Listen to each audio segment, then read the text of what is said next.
Dear viewers, 2018 চনৰ ডিসেম্বৰত সিটেটত মেথছৰ এই কুৱেশ্যনটো আহিছিল।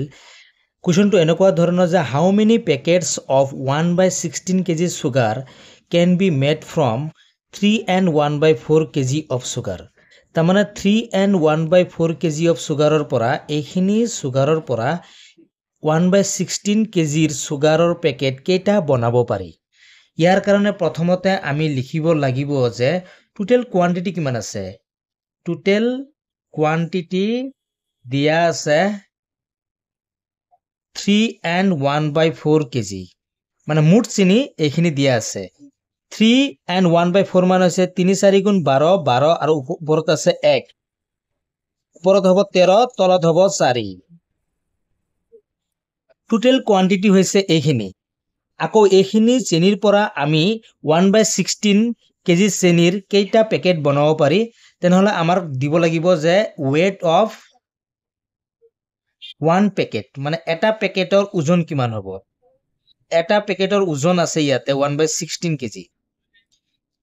তাৰমানে কি হ'ব, এইখিনি চেনিৰ পৰা এইখিনি চেনিৰ পেকেট কেইটা বনাব পাৰি।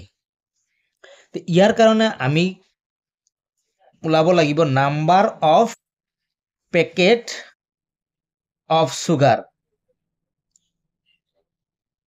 এইখিনিৰ কাৰণে আমি প্ৰথমতে যিমান চেনি আছে, টোটেল চেনি কিমান আছে 13/4 kg আছে, আৰু আমাৰ পেকেট প্ৰত্যেকটো পেকেটৰ weight কিমান হ'ব 1/16 kg।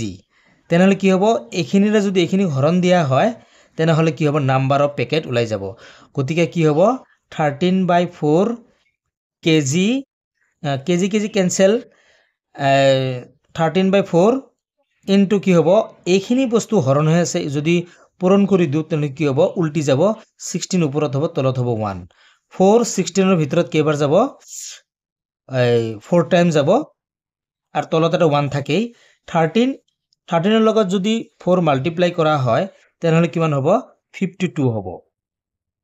তাৰমানে কি হ'ব, পেকেট 52টা পেকেট হ'ব। তাৰমানে কি হ'ব, এইখিনি চেনিৰ পৰা 1/16 kgৰ চেনিৰ পেকেট আমি কেইটা পাম 52টা পাম। গতিকে অপশ্যন 2 নম্বৰটো হ'ব কাৰেক্ট।